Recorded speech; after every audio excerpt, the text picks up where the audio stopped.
Olá, bom dia, boa tarde, boa noite.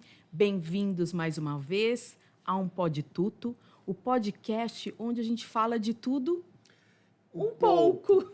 Um pouco. E a gente novamente está feliz em ter você conosco, seguindo. Muitas coisas estão mudando para os nossos seguidores. Dá uma olhadinha lá no YouTube, você vai perceber que tem, muitas Sim. coisas melhorando e os vídeos lá bombando. Episódios interessantíssimos. Te convido, quando você estiver ali num tempo livre, falar, eu vou assistir um episódio que vale a pena para eu aprender, para eu ver alguma história interessante, superação e etc. Muito obrigada por nos seguir e continuar aqui conosco. Hoje, eu estou honrada. Como sempre, eu começo e falo isso muitas vezes, porque vocês sabem que os nossos convidados são escolhidos a dedo. E eu estou muito honrada hoje, porque se eu estou aqui, se eu já escrevi um livro, se eu leciono, essa pessoa que estará conosco tem uma parcela de culpa nisso muito grande. Eu tenho uma admiração monstra por ele. Há muitos anos, ele sabe, desde quando eu era muito nova, tive a honra de ser aluna dele. E nós estamos recebendo hoje aqui José Roberto Matias, que foi meu professor de linguística. Então, ele é responsável também pela minha formação. E nós trouxemos um tema, no mínimo, não é interessante, é mais que isso. Prático também, né? Prático e necessário, Sim. porque a gente está em tempos de Enem. O Enem está batendo a porta, né? Então, nós trouxemos aqui com o Matias algumas dicas importantes e vamos falar principalmente sobre uma questão que saiu a semana passada, se não me engano, sobre a proibição do uso do repertório Coringa nas redações do Enem. Então, fica com a gente que você não vai se arrepender, vai ser bem legal. O que eu quero falar sobre o Matias? Ele nasceu em março de 64. Ele afirma que ele é fruto da Revolução. Professor que decidiu que seria professor aos 5 anos de idade, depois ele conta para a gente um pouquinho melhor sobre isso. Estudou lá na Moca, nos colégios Nossa Senhora de Lourdes e no São Judas. Ingressou na faculdade lá na FEFELESH, lá em 1982. Se tornou mestre em língua portuguesa em 2009 pelo Mackenzie. Retornou ao Colégio São Judas em 84, onde inicia, de fato, a carreira de magistério. Depois ele se torna, em 96, professor da Universidade de São Judas Tadeu, onde também estudei. E ele cumpre a missão dele até lá, 2010, mais ou menos, que foram 26 anos dentro do Grupo São Judas, passando por muitas outras escolas. Atualmente, são 41 anos dedicados ao magistério com muito orgulho. Ama dar aula, não se afastou totalmente do magistério. Publicou já 5 livros, eu estou com todos eles aqui. Poeta, olha aqui. Esse primeiro aqui eu tenho esse livro. Ele também vai falar um pouquinho sobre isso para a gente. Então, eu quero dizer que eu estou muito orgulhosa, muito honrada, muito agradecida pela sua generosidade de ter aceitado o nosso convite e estar conosco. Vão notar aí que eu sou tímido, tá? Eu sou tocando vermelho. Só se for aqui, porque em sala de aula você nunca foi, né? Uma coisa é uma coisa, outra coisa é outra coisa. Vamos, assim, tomar cuidado com o vocabulário, né? Outras épocas. E é um orgulho muito grande, né? Um privilégio muito grande. Eu acho que é o maior prêmio, é o reconhecimento de um trabalho feito, né? E ver, é o que eu costumo dizer, como eu estava em off, estava falando, né? Eu tive o prazer de trabalhar tive uma coordenadora aqui, minha ex-aluna, trabalhei com uma equipe de pedagógica, né? Com um professor, foi meu ex-aluno, e agora estou diante da Débora, minha ex-aluna. Sim. E é o grande prêmio, né? É muito gratificante a gente ver que aquela semente lá atrás jogada, né? Que a gente... o que eu costumo dizer hoje, depois de 41 anos, eu era feliz e não sabia. Não A é? gente reclamava muito de aluno, né? Eu particularmente. Aquela sementinha virou árvore, né? Deu frutos. Então, eu tenho aí notícias de muitos que... eu sou professor por causa sua. Às vezes me mandam mensagem, eu, assim, na minha boa educação, né? Minha mãe até tentou. Eu falo, eu não sei se eu te dou parabéns, com meus pêsames, né? Mas continuamos aí na missão. É muito gratificante. Quero agradecer Marcelo, quero agradecer você, Nós Débora, agradecemos, Matias. porque é a divulgação do trabalho, aquilo que eu acreditei, né? Aquilo que eu acredito que a educação continua sendo e sempre será a mola mestra, né? A gente resvala em alguns comentários, né? As ideologias que estão aí, mas a ideologia do professor é ver o aluno feliz, é ver o aluno crescer. Né? Eu estou cansado também, né? Porque no Japão o imperador baixa a cabeça para o professor. E aí? Outra cultura, né? É outra cultura, é outra coisa. O problema é que aqui na Terra Brasilis, né? A gente tem alguns problemas básicos e que não é o momento, né? A gente vai falar de Enem, vai falar de outras coisas, vai falar do orgulho, né? De ter contribuído para a tua carreira, com certeza. Obrigada. Moro, eu gostaria de ter um privilégio, assim, de ter um professor meu também do ensino médio que eu nunca tive. Você está tendo, é muito legal isso. É muito legal. E, ao mesmo tempo, né, nós estamos em outubro gravando.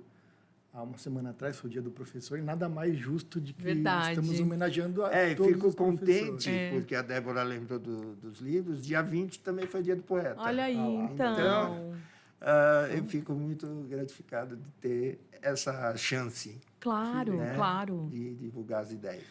Com certeza, é lindo. Então, Matias, falando da docência em si, como que ela aconteceu e como surgiu essa paixão? Bom, na minha família, né, o meu pai é funcionário público da Câmara Municipal de São Paulo, trabalhou 44 anos lá. E a minha mãe, catequista, mas nunca assim, pessoas próximas que me influenciaram, né? Mas aos 5 anos de idade, meu pai era radialista. E aquelas perguntinhas bobas, idiotas, né? Você gosta mais de quem? Vovô, vovó, papai. Eu tinha 5 anos de idade, meu irmão tinha 3, Fernando, que também é professor. E aí meu pai perguntou, Zé, o que você vai ser quando crescer? Eu falei, professor. E aí a vida foi indo, né? Como eu coloquei, foi colocado aí, eu estudei no Colégio Nossa Senhora de Lourdes, Aguarrasa, de 1970 a 1978.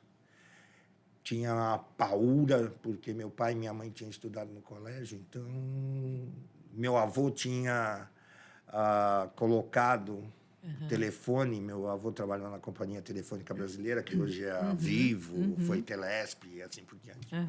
Então, ali na Água Rasa, a família Matias, então eu tinha uma verdadeira paura de imaginar que um dia eu podia ser chamado na direção. Né? Então, eu cresci.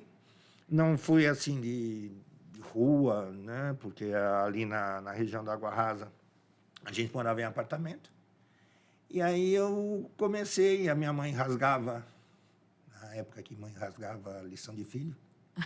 Eles não podem. Né? Então, hoje não pode. Né? É espancamento. E brincar num apartamento, né? Se bem que os apartamentos antigos eram maiores.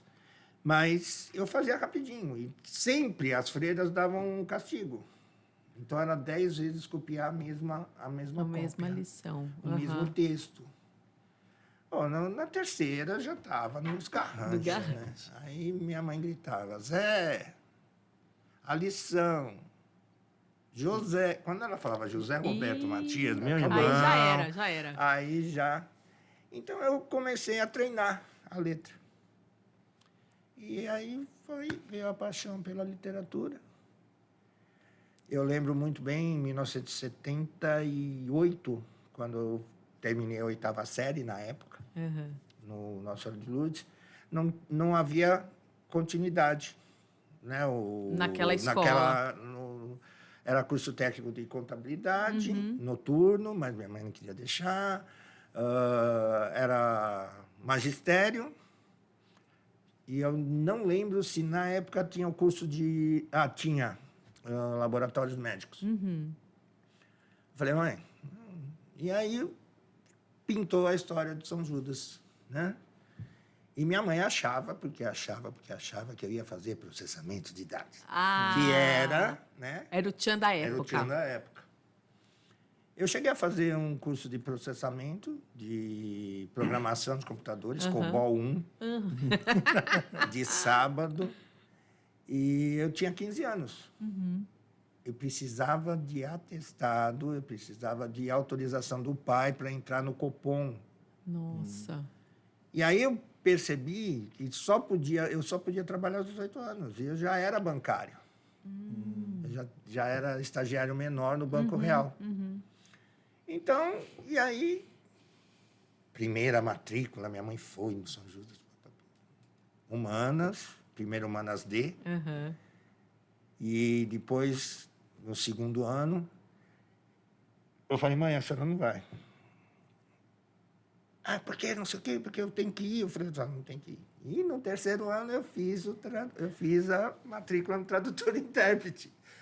E aí, quando eu contei para minha mãe, ela ficou doida. Eu não sabia desse detalhe. Você também fez tradutor. Fiz tradutor. Ai, que paixão. Aí o grande orgulho de eu ter, como em off a gente tinha comentado, de eu ter dado aula... para o tradutor, né? Para eu ter dado aula no tradutor e ter desempenhado todas as matérias de língua portuguesa. Então, gramática, fonética, morfologia, linguística. E eu tive aula com o grande mestre, nosso grande ídolo, né? O professor Nicola Giannini. E tive orgulho de quando ele deixou o magistério, eu assumi as aulas dele. Olha que legal. Então, o Zé Manezinho, o Zé Matias, né, assumindo as aulas do professor Nicola Giannini. Que legal. Então, isso. essa foi o que me levou. E aí tem a figura do Jadon, a figura da Ivani, né? E a paixão que eu tive pelo São Judas e pelo magistério. E aí entra Dionísio, entra o Zé Carlos de História, né, que foram, assim, pessoas ímpares na minha formação. Né? Ai, que delícia. Aí, você está falando e eu estou lembrando aqui da época. As pastilhas do colégio. Sim. Que legal. Eu não sabia, porque o tradutor-intérprete sempre foi a menina dos olhos do São Judas. Era considerado o curso mais completo. Exatamente. Depois, né, como profissional, como professor,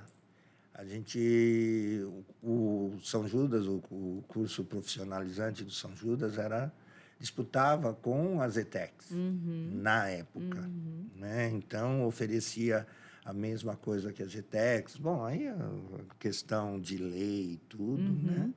E o curso de patologia clínica chegou a disputar com a Antártica, com a GV, né, com outros. E era realmente. E o curso de tradutor, ele era o mais completo, vamos dizer, né, puxar a sardinha para o nosso lado. Sim, mas era. Porque a questão da cultura, né? Então, nós tínhamos... Eu não sei se na sua época, mas na minha época eu tinha francês e inglês. Não, nós só tínhamos inglês.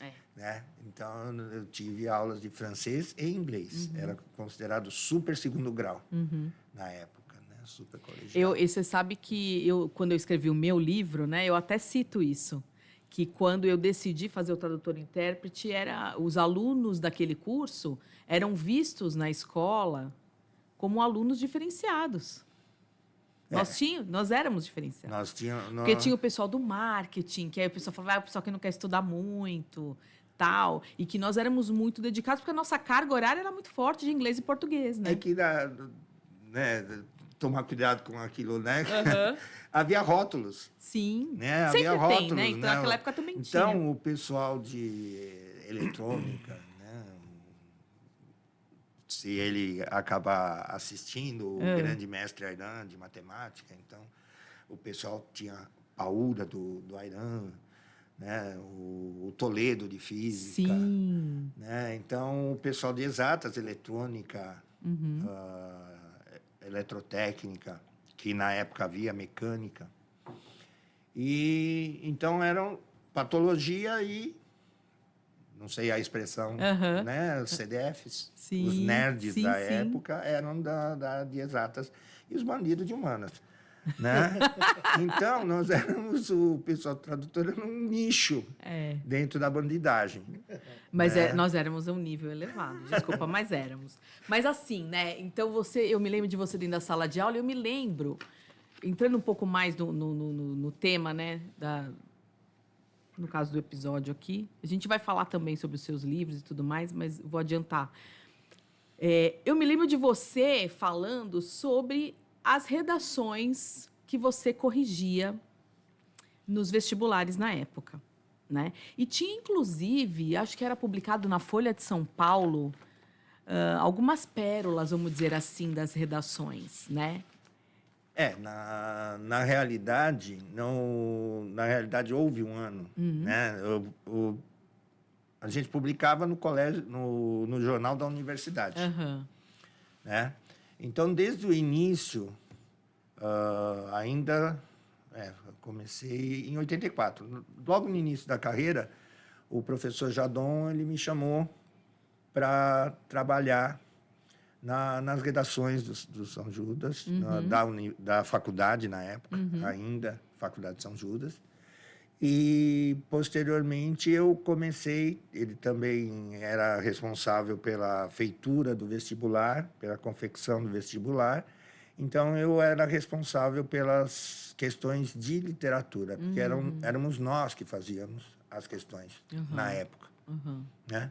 Então, quando eu dei aula para você, já fazia uns 10 anos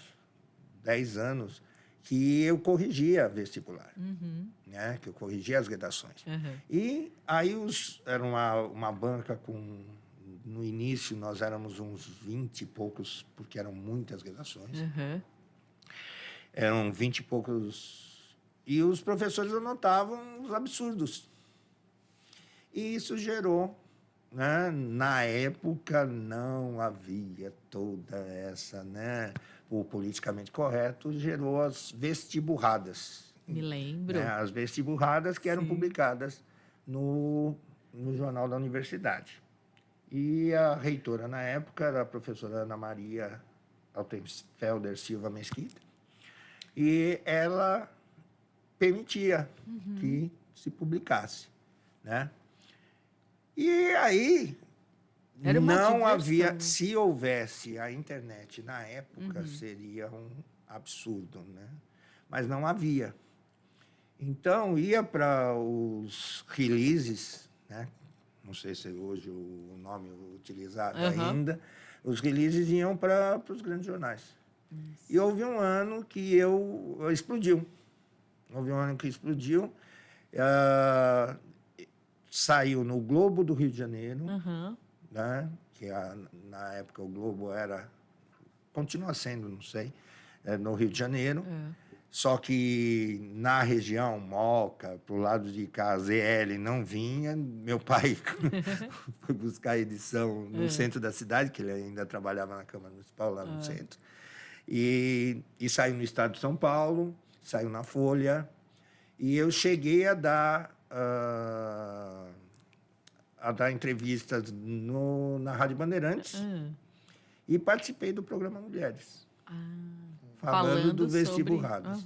E chegou na mão do Jô Soares. E aí, durante alguns anos, ele leu, deu risada, tudo. E Uhum. um ano, um telespectador criticou. Aí criticou e a Ana Maria, a professora Ana Maria, decidiu proibir, né? Então, aí não se fez mais o Vestiburrados. Mas eu não lembro agora bem o ano especificamente. Deve ter sido depois de 96. Mas nisso, quantos textos, né, não passaram por vocês? Meu Deus. Houve principalmente um que chamou muita atenção, foi em 94, o ano, eu não lembro agora, não lembro se eu trouxe. 94, o ano que não terminou, né? E 94 foi quando eu entrei na faculdade, inclusive. então, e era sobre...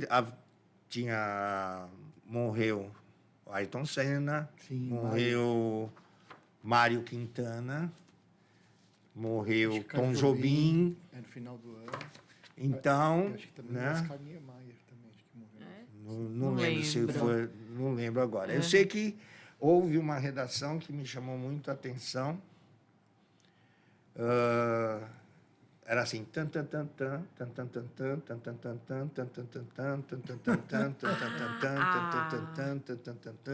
aí uma bombinha, bum, morreu Ayrton Senna. Essa era a redação. Essa era a redação. Deus. 20 linhas, aí eu virei assim para um colega, não O que eu lembro. faço com Eu isso? falei, Matias, você não sabe ler? Eu falei, não sei ler. Tá, bum, morreu Ayrton Senna. Não.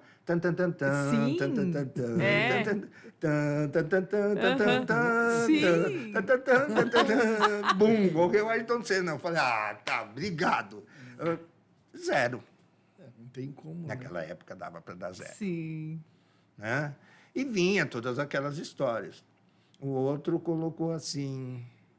E o Cristo Redentor, com seu chapéu e charuto na boca, tocando o piano e olhando a cidade do Rio de Janeiro. Eu falei, o que é isso? Eu acho que o cara está cheirado. Ele quis colocar Tom Jobim, símbolo do Rio de Janeiro, do lado do Cristo Redentor, tocando com o charuto e o chapéu. Só que o que saiu no papel Não foi era o exatamente Cristo isso. Redentor com o charuto na boca. Sim. Aí você... Não, e você falando, eu já estou imaginando aqui, A cena, né? Claro, A cena. claro. Então, e isso a gente colocava uma experiência, para mim, foi uma experiência muito interessante, foi a guerra no Golfo. Acho que foi em 91. Foi por ali. 91, 92. E naquele ano, não sei por que cargas d'água, uma faculdade, agora não lembro o nome, não vou citar, ela estava sendo administrada por adventistas. Acho que foi a Santo Amaro, a USEC. E fizeram o vestibular no sábado. E a São Judas, né, naquela disputa, né, de mercado, tal coisa, fez na sexta-feira. E era guerra no Golfo, 2 pontos. Ameaça à paz mundial, ponto de interrogação. Não havia internet, não havia todo celular, não havia toda aquela parafernália. Os alunos foram dormir na sexta-feira, fizeram o vestibular com ameaça.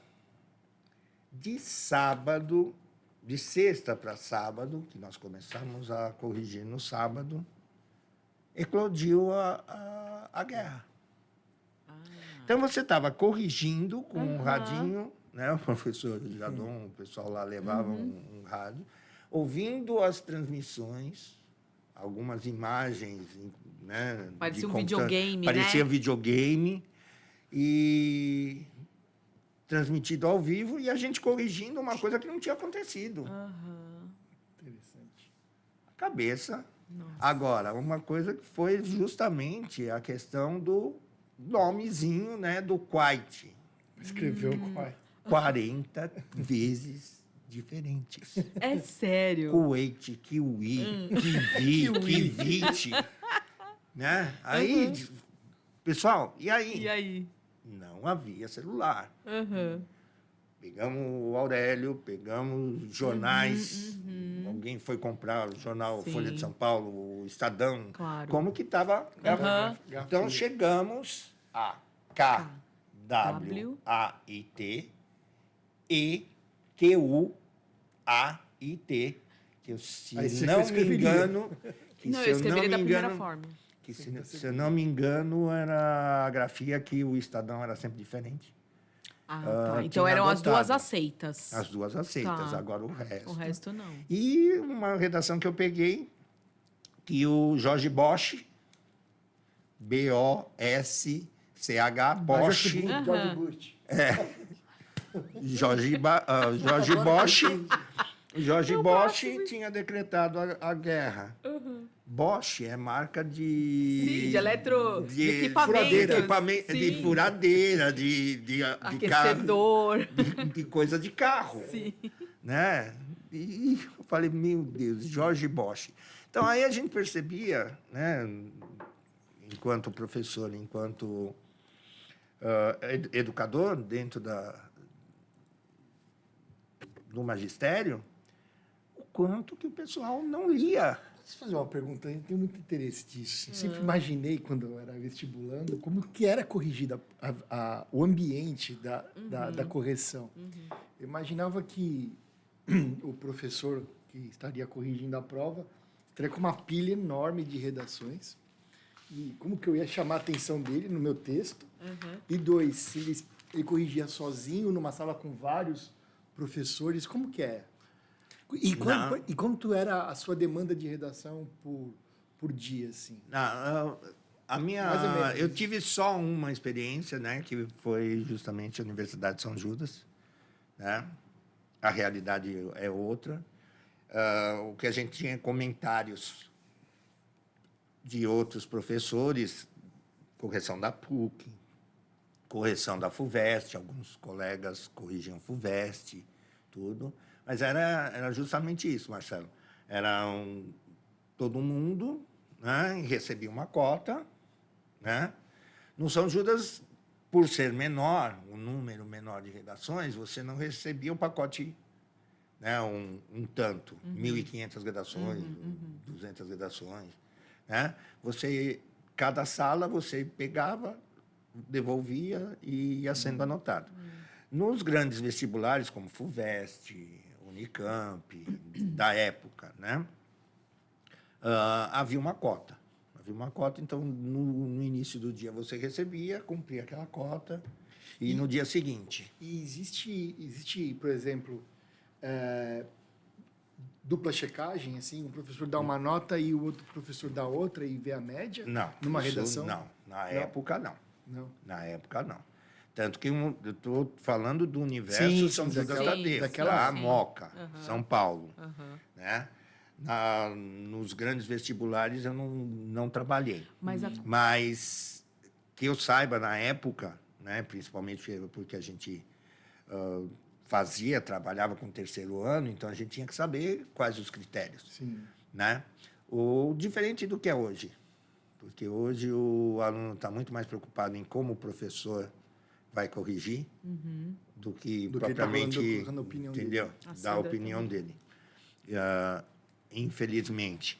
Mas, então, dentro desse aspecto, não havia dupla checagem, até onde eu sei.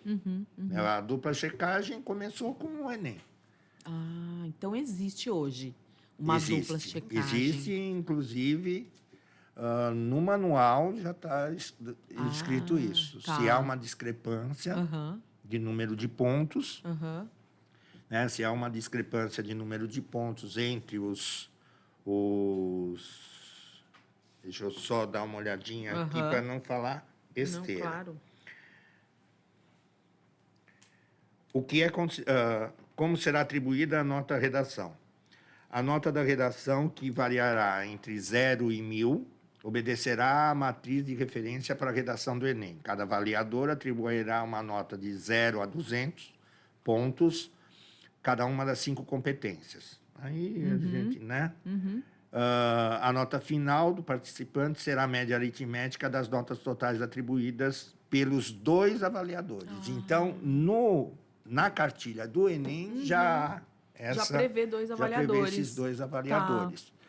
E eu tive contato com alguns colegas que corrigiram. Então, professor do Sul, do Sul-Sudeste, Sim. corrige do Nordeste e Norte.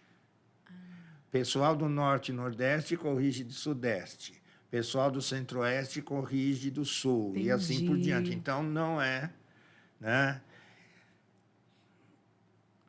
A gente sabe que o Brasil tem as suas diferenças, tem as suas discrepâncias. Sim.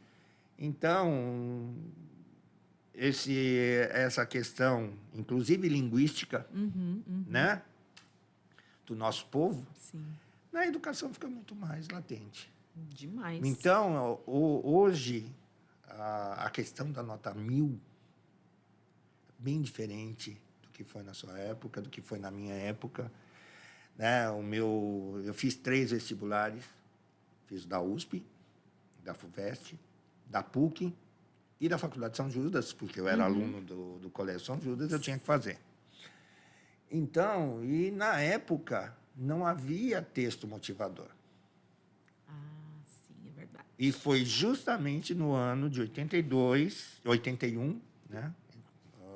No vestibular de 81, que a PUC colocou 3 textos na redação. Eu não lembro se, quando eu te dei aula, eu citava, mas eu sempre citei nas minhas aulas. E me marcou muito. Porque o professor Jadon, ele falou, você vai ter problema. Porque você escreve muito. Eu fazia 60 linhas, em 40 minutos, em meia hora, eu escrevia uma redação de 60 linhas. Ele falou, o espaço... Eu falei, Jadon, pelo amor de Deus, eu só sei escrever, eu só sei literatura, eu só sei gramática. E você vem me falar agora, às vésperas do vestibular, que eu vou ter problema com redação.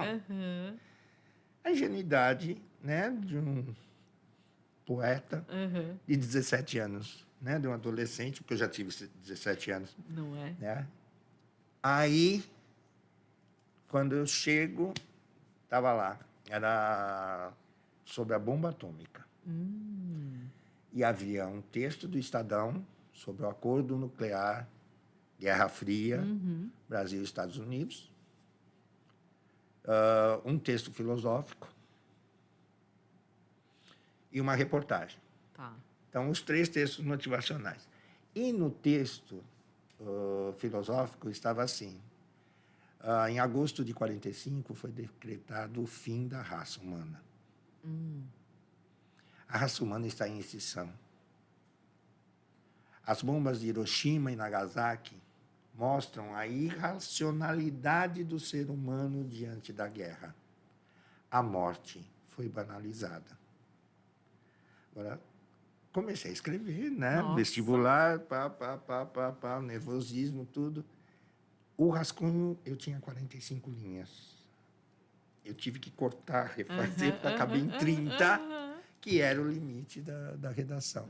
Então, hoje, né, um idoso, estou vivendo o meu ano, né, de conscientização de que eu sou idoso. Passei dos 60 e, pela lei, eu sou idoso. Então, tenho até o cartãozinho. Você tem de cartãozinho? estacionamento. Mas já. é só pela lei que você é idoso. Então, obrigado. Os cabelos também, né? Não, mas o que importa é o que está aqui, ó.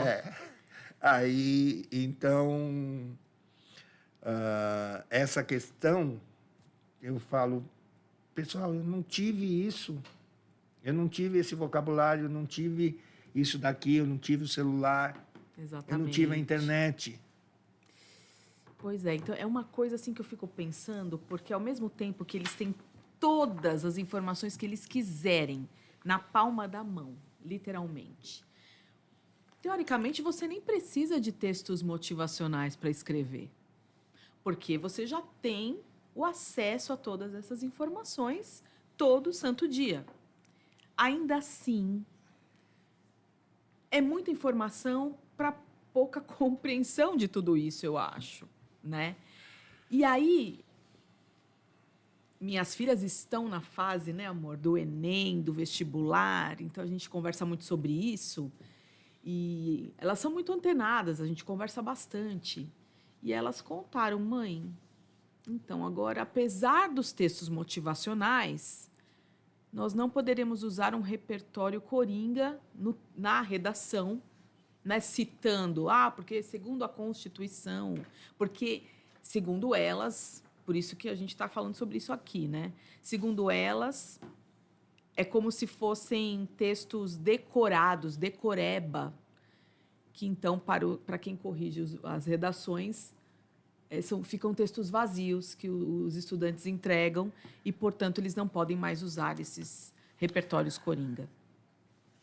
Ai, Débora, tu tomar cuidado com Não, tá bom, mas com tudo o bem. que eu vou falar agora. Tá. Entendeu? Isso não é uma questão política ideológica, tá? Mas, como eu falei, né, em off, eu cheguei a citar também agora na entrevista, meu pai foi funcionário público da Câmara Municipal de São Paulo, 44 anos, e eu trabalhei também com ele. Eu fiz um concurso, ele me chamou quando eu saí do banco, em 83, e ingressei na Câmara Municipal em 84. Em agosto de 84, eu me tornei professor, então foi uma vida paralela. Eu era funcionário público da Câmara Municipal e era professor do Colégio São Judas, no meu início de carreira. Tinha 20 anos. Então, aí, né, na realidade, eu vivi, né, toda a minha infância, toda a minha adolescência, num meio político, né? Então, meu pai comentava que, né, ele era de uma posição, era de outra, mas ele comentava as coisas do que acontecia no bastidor político. E eu cresci, como está aí, né, como na apresentação, e eu me apresento, é que eu sou um pouquinho mais pesado, né? Eu nasci no maldito ano, no maldito mês do maldito ano. Não é? É uma concepção minha. Hoje não se fala em ditadura, se fala em movimento cívico-militar. É ditadura.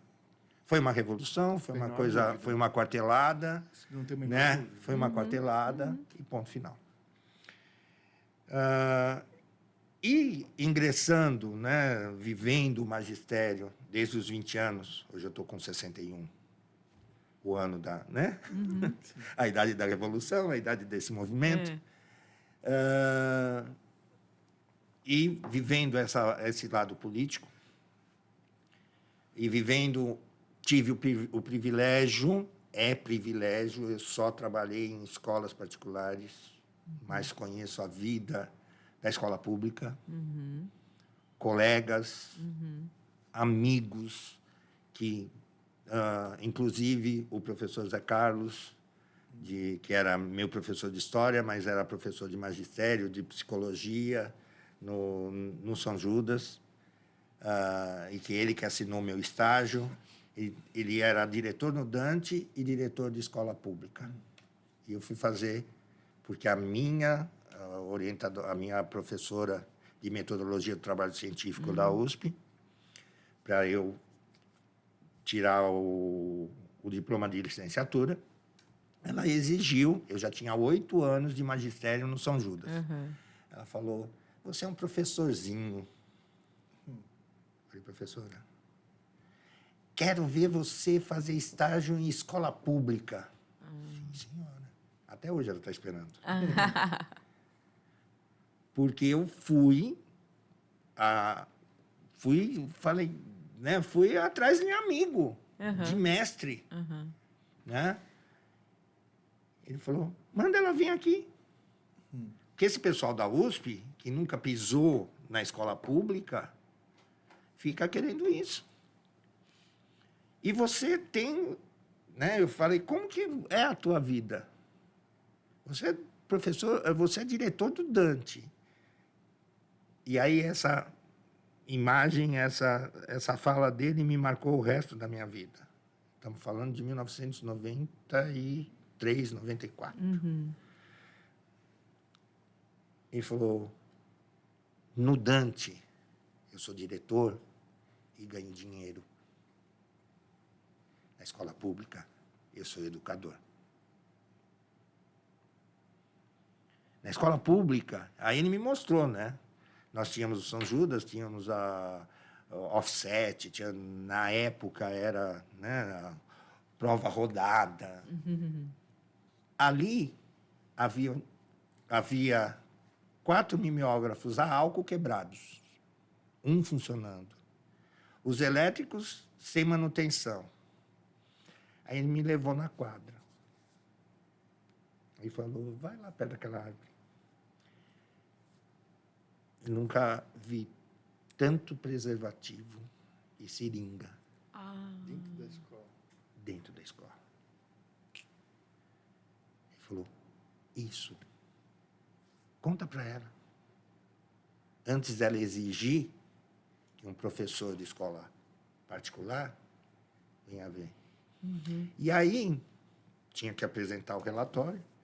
E todos os... Eu já era, aspas, né? Eu estava quase com 30 anos. 20 e poucos, né? 25 para mais. E as jovens, era de tradutor, era de inglês, de francês, e fazendo os relatórios. Deram aula de substituição de química, de matemática, e praticamente não deram aula de letras. Para obter a assinatura. Então, eles fizeram substituição. E eu fui ficando... Vou acabar com essa mulher. E o Zé Carlos tinha assinado, tinha feito um relatório, tinha assistido. Eu só não tinha ministrado a aula, porque como eu dava aula no São Judas, bati os horários, peguei, fiz um diário, peguei o diário da professora, anotei, bom, como deveria. E iniciei a minha apresentação, fiz assim, professora, realmente eu precisava desse estágio para ver a realidade da escola pública. Realmente, o professor de escola particular não é nada. Até hoje, está esperando, né? E, então, o que acontece, na minha opinião, com relação à educação, é que cada um que assume, queiramos ou não, nós tivemos, no governo anterior, 4 ministros, um que xingou a China, o outro que falsificou pós-doc, doutorado e assim por diante. E no INEP, responsável pelo Enem, nós tivemos 5 presidentes.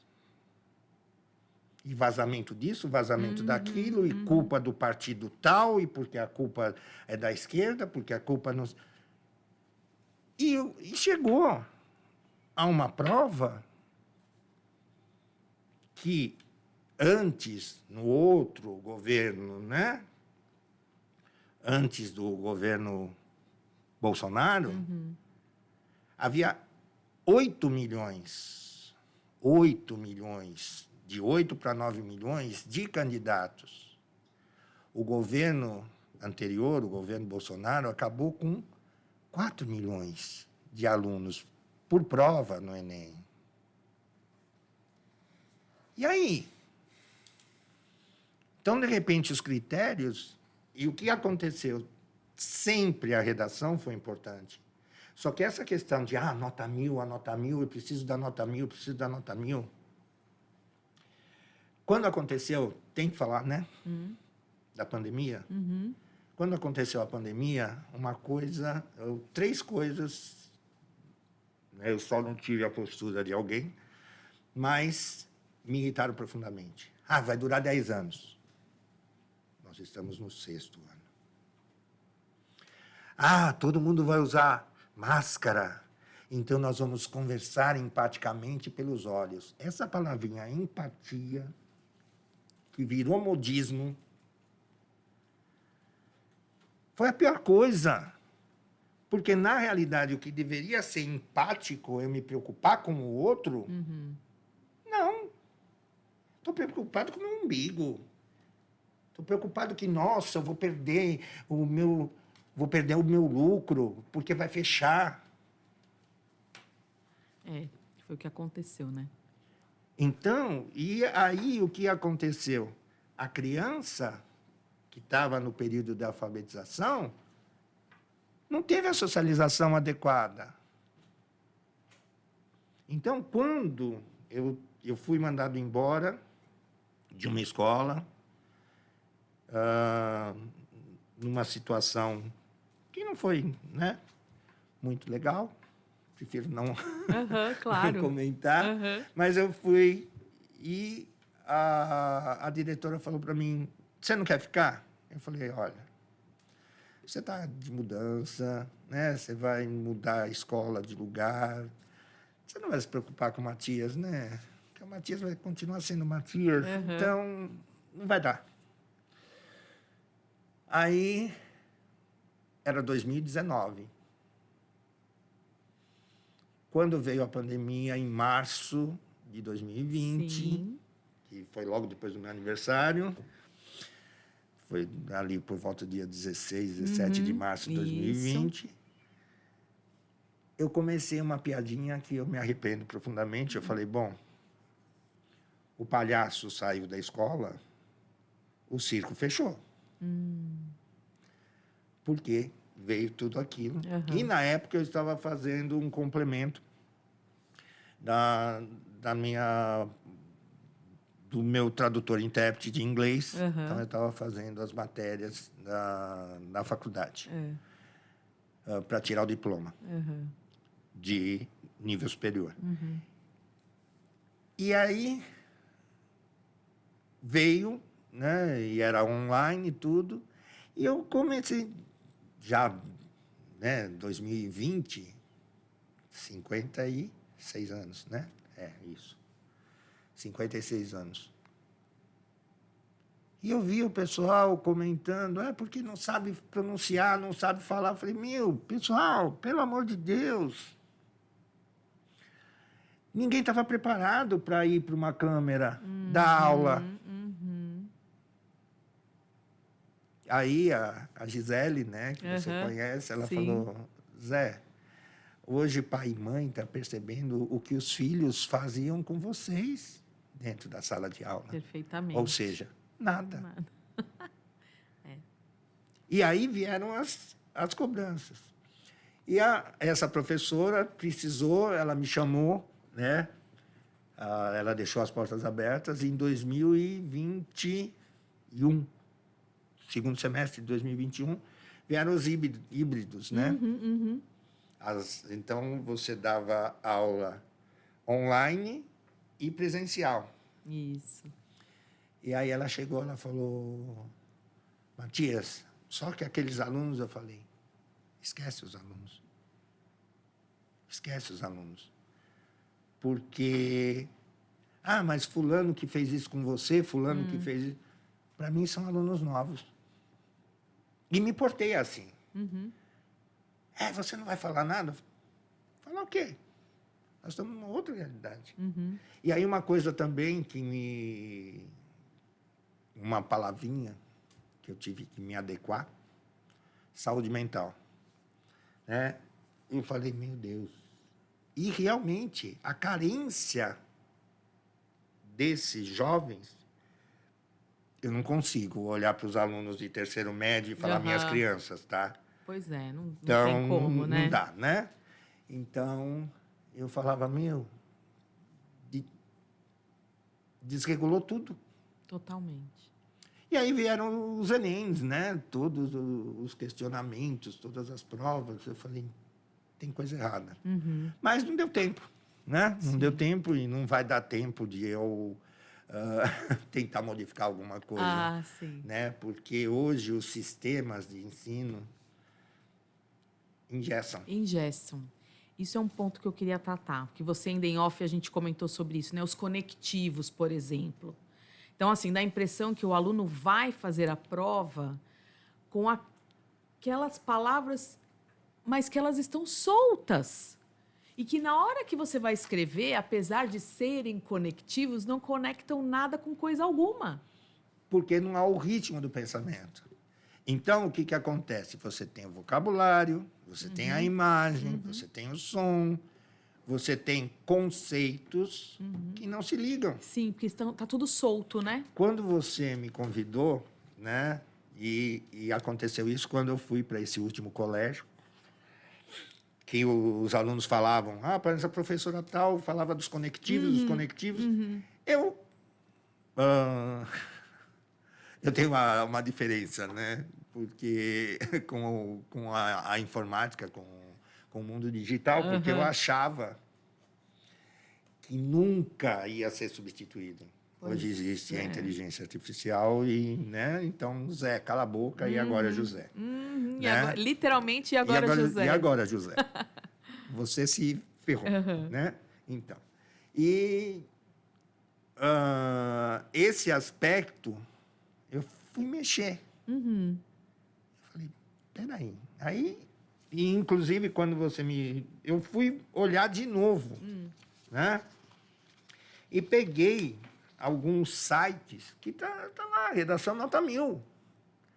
E traz, principalmente, né? E vou falar o nome do site, que é o Utopia, do Thomas More, que é essa estrutura, não é nem repertório, é a estrutura coringa. Isso. Que aparece argumento 1, argumento 2, e você joga num texto já pronto. Perfeito. Isso está na cartilha do Enem desse ano como proibido. Agora, o que eu falei agora há pouco. A realidade de um Nordeste, a realidade, pelo amor de Deus, hein, povo, não é racismo. Não é preconceito, Eu mas sou apaixonado por Castro Alves, baiano, Gonçalves Dias, maranhense, meus grandes mestres poetas. O meu editor é cearense, o João Escortese. Então, as realidades são muito díspares. A cultura é muito diferente. E o que acontece? Você tem essa tentativa de homogeneizar, né? E aí eu fui, porque adolescente, né? Não muda. Pode ser adolescente da década de 50, da década de 70, eu na década de 80, né? Você fala não, o aluno vai e faz. A maldita da palavra odiernamente. Eu coloquei na lousa, eu falei, pessoal, isso daqui não tem sentido, isso é arcaico, isso é questão jurídica, não cabe utilizar. Vieram pencas de redações com odiernamente.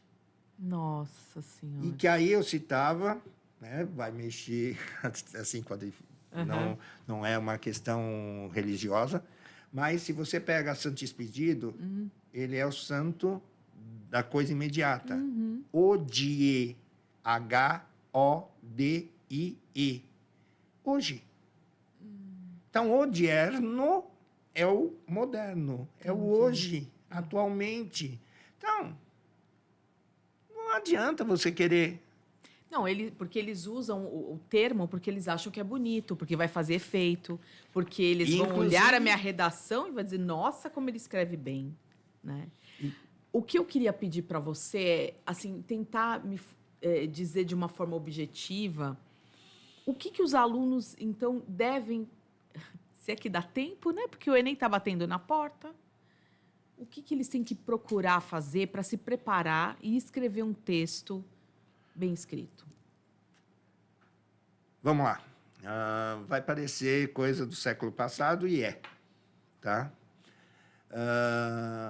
Eu preciso falar do São Judas. Eu tive um professor que era o tenente-coronel da rota, professor Niomar Cirne Bezerra, que dava aula de OSPB, que era aquela coisa militar. Sim. Ele dava aula Com a vestido vestimenta. com a farda e assim por diante.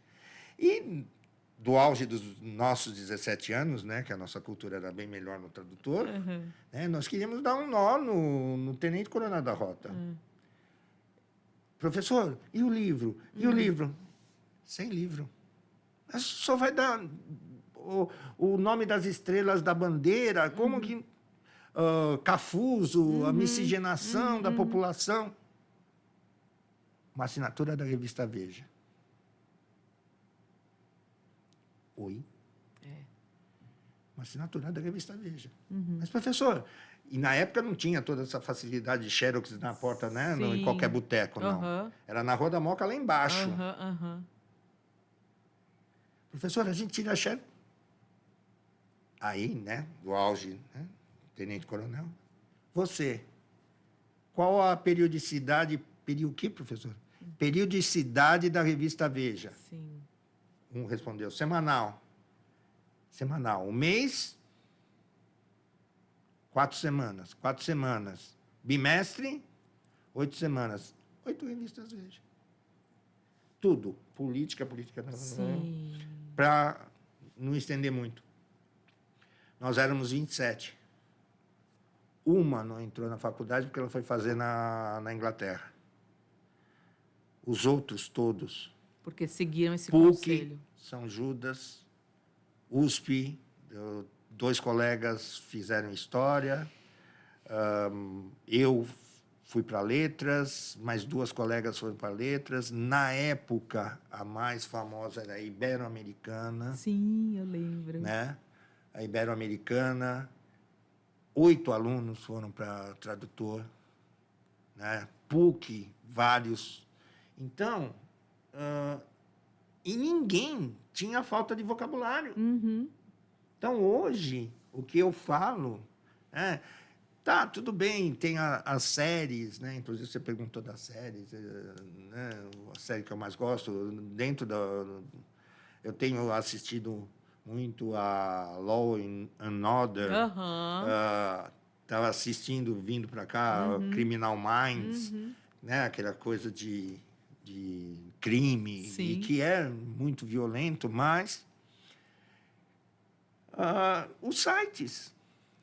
O jornal está no celular. Está, então. O jornal está no celular. Mas é fake news. Se você for pensar que é fake news, hoje a minha sobrinha, a minha filha está com 22 anos, a minha sobrinha é 1 ano mais nova. E ela estudou aqui, né? Estudou no Mendel. E a minha cunhada falou, Zé, a questão da fake news. Eu falei, para mim, continua sendo fofoca. Exato. É um nome diferente para o que está acontecendo hoje em dia através das redes sociais, né? O meu conselho, né? A orientação é a leitura. Perfeito. Deixar a série de lado e pegar sites bons e sites ruins. Porque quando você fala em fake news, isso é uma coisa séria. Mas eles têm que saber buscar a fonte. E dá para saber se é fake news ou se não é. Entendeu? Né? Então, algumas coisas, atualmente, nos dias atuais, começa com a sua opinião. Isso. Já pode começar com a tese. Mas o professor fulano na sala de aula, na aula tal, falou para não... Eu acho, por favor, me corrija, professor. Eu acho assim, a partir do momento que você tem a sua tese, Você monta o seu raciocínio e depois você coloca dentro dos moldes. Ah, eu tenho que atender um modelo que é atualmente aceito. Ok, mas se você já tem a sua tese, você tem a sua opinião formada, porque você leu, porque você tem o seu próprio repertório. E mesmo que você vá reproduzir o que a sua família pensa, o que a sua colônia pensa, o que seu grupo social pensa, o que o jovem de hoje pensa, que seja seu, Sim. que seja seu. E não, eu ouvi dizer que eu fui pesquisar, né? Como eu disse, eu fiquei preocupado, né, e principalmente ansioso quando você falou dessa questão que eu desconhecia o termo, né, o vocabulário coringa. E quem quiser dar uma olhadinha, tá no site. Eu fui lá, Enem 2025, redação vestibular, tem a cartilha. Baixa a cartilha, são 78 páginas, não é um arquivo muito grande. E tá lá. Evitar o uso. A palavra proibição, porque o que eu acredito, Débora, é que não vai haver uma uniformidade. Né? Como eu disse, a minha correção sempre foi ali na Universidade de São Judas, no nosso mundo. Sim. E consegui, né, e havia uma disparidade de idade, eu, o professor Jairo e outros professores, o professor Dagô, nós éramos jovens naquela época e já havia professores renomados, né? E principalmente a questão da linguística. Porque a linguística aceita tudo. Não é que a linguística aceita tudo. A gramática tem um fim. A gramática é um instrumento, mas ela não é um fim nela mesma. Exato. A linguística busca a expressão. E ponto final. Então, essa realidade linguístico-social é que está registrada. Perfeito. Então, não adianta eu querer um vocabulário sem racismo, sem regionalismo, pelo amor de Deus. Lá do interior, de Deus me livre, comparar com São Paulo. Não tem como, né? E você não vai conseguir, mesmo dentro da cidade de São Paulo, você não vai conseguir Perfeito. uma uniformidade Perfeito. de um aluno do Morumbi, de uma escola renomada, papapi, na periferia. Perfeito. E veja, no próprio Morumbi, você tem Paraisópolis e as mansões do Morumbi. Exatamente. E os condomínios do Morumbi. Sim. Não tem segredo. Tem que estudar, tem que se informar, tem que ler, que é sempre o que a gente escuta uma vida inteira, né? Ser crítico. Ser crítico. Porque a partir do momento que você lê, você acaba desenvolvendo a sua visão crítica sobre as coisas. Não é isso? E se tiver dúvida, hoje a inteligência artificial, você usa? Eu procuro não usar, mas algumas coisas a gente acaba, né, perguntando para o Copilot, né, o Google, né, o que... Mas eu faço, acho que até porque o que eu estou, né, viver a pior idade, melhor idade, ou a idade que seja, ou chegar aos 60 anos, eu tenho pensado muito o que meu avô pensava de mim. Aí dá um nó, né? Nossa Senhora. O que meu avô Aí pensava profundo. de mim quando eu tinha 17 anos? Quando eu ingressei na faculdade? O que o meu pai, né, faz um tempinho que ele se foi, o que ele falaria para mim hoje, aos 60 anos? Né? Então, como você vê a realidade hoje e como você via a realidade lá atrás. Eu acho que essa moçada de hoje em dia que está aí vestibulandos, né, que estão vestibulandos, prestando aí os concursos, estão vivendo um tempo que eles são muito privilegiados no sentido de ter as coisas muito fáceis na palma da mão, né? E eles acabam não dando valor devido a isso. Porque na nossa época, é como você disse, tinha que assinar uma revista e não era algo barato.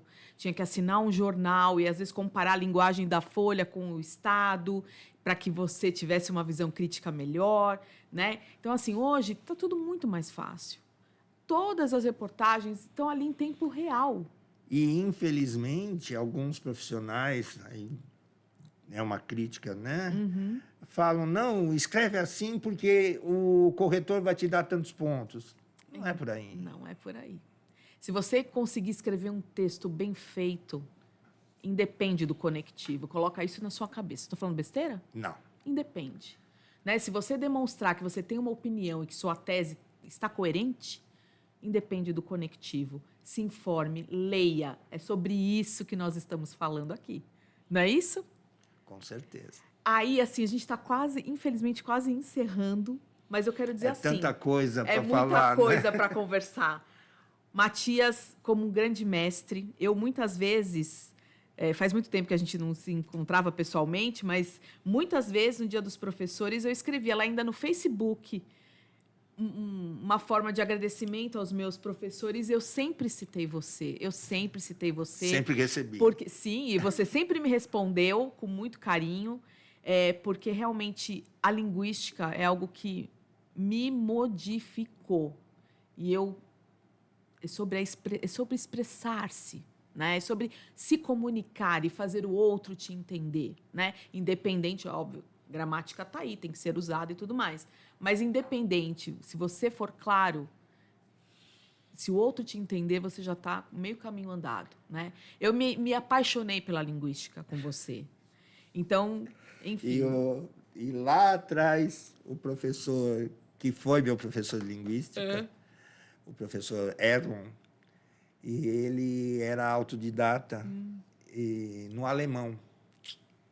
Ele traduziu Goethe do alemão para o português e ele era autodidata. Olha. Então, ele era assim... E principalmente porque, estou falando, né, lá em 1981, o grande mestre Giannini, né, um dia nós perguntamos para ele, professor, o que é linguística? Ele era gramaticista, parnasiano. Os sonetos dele são magníficos. Ele fez, é uma ciência tal e qual, que seria tal e qual. Ou seja, nada. Aí você sai de um São Judas em 81, chega a uma USP, em greve, linguista. Você vai rasgar a gramática? Falar, não. Aí, graças a Camões, a Fernando Pessoa, aqui lá de cima, Carlos Drummond, né? Eu consegui buscar, né? Encontrar o meio termo. E aí vem todas as expressões, né, que estão aí, das ideologias e das diversidades, e do amigue, e do tode, e do não sei... Você tem o lado gramatical e o lado da expressão. Perfeito. Gramaticalmente, não existe. Então, o tode, o amigue... mas é um neutro. Não existe em língua portuguesa. Existia no latim. E não com esse cunho que se quer, né, de sexualidade, de escolha. Nada disso. Né? Então, a expressão da língua não tem que ser jogada para um politicamente correto ou incorreto, ou direita ou esquerda. A língua portuguesa, a última flor do laço, inculta e bela.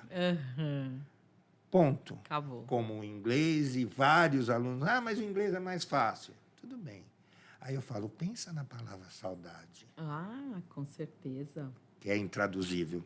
Exatamente.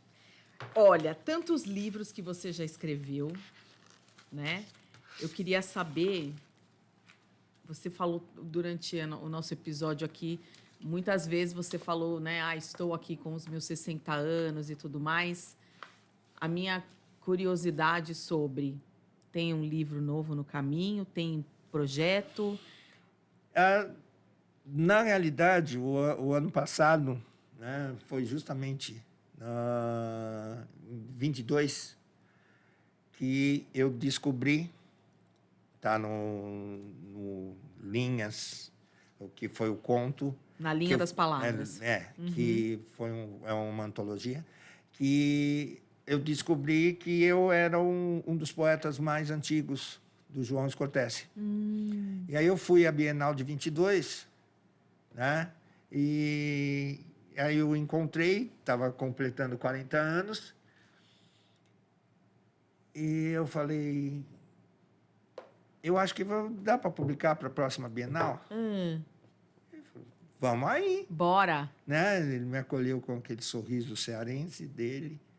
E aí eu peguei poesias de Agenda Velha, que é uma parte do texto, que era uma agenda que eu tinha lá de trás, e coloquei alguns haikais e alguns textos, né? Algumas crônicas, né? Meio inclassificáveis. Agora, eu tenho alguns projetos, né? Mas não sei ainda, né? Fiquei muito assustado, porque joguei algumas palavras na inteligência artificial e eu falei, não, é um absurdo. Isso é um absurdo. Né? E já houve algumas discussões nos nossos grupos lá de autores sobre essa questão da inteligência artificial.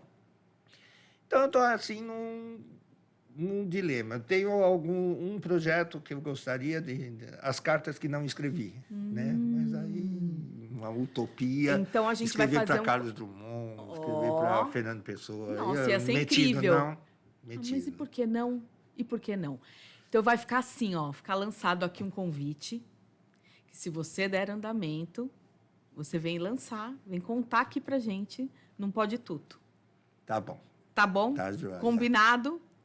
Com certeza. Eu só tenho a te agradecer por você estar aqui comigo. Foi um sonho realizado, tá?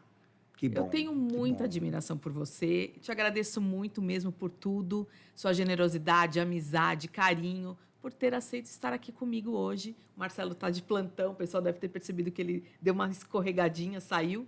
Mas, enfim, em nome dele também, agradeço e deixo aqui as portas do Pode Tudo abertas para você voltar quando você quiser. Com Tá muito bom? carinho, estarei aqui falando do que você puder, quiser. Isso aí. do que se estabelecer. Na realidade, a educação, né, fica a fase feita, fase política, fase de político em ano de eleição. É a base de tudo. A base de tudo. Né? Então, as críticas direita e esquerda, toda essa dicotomia que não leva a absolutamente nada, e se perde o ser humano. Sim. Nos Né? resta torcer para que as pessoas abram a cabeça e entendam isso, né? Que Eu realmente acho não que leva a lugar perde nenhum. a essência. Como eu disse, É. né? Hoje eu tenho um discurso... quando eu sou empático, eu sei o que você está passando. Não, você não sabe. Você é. Pois é. Né? Você é a outra pessoa? Não. Você pode imaginar. Mas você não usa. Né? Eu sou empático com aquilo que você está passando. Também, certo. né? Você Não- pode ser antipático. Pode ser. Não é? E sem esquecer, né, ainda voltando à questão da dicotomia, assim, governo vai, governo vem, e as nossas relações continuam. Com certeza. Então é isso que a gente tem que pensar. Matias, obrigada, de todo o coração. Tá bom? Ai, que bom, foi maravilhoso. Nossa, quanto tempo. Obrigada.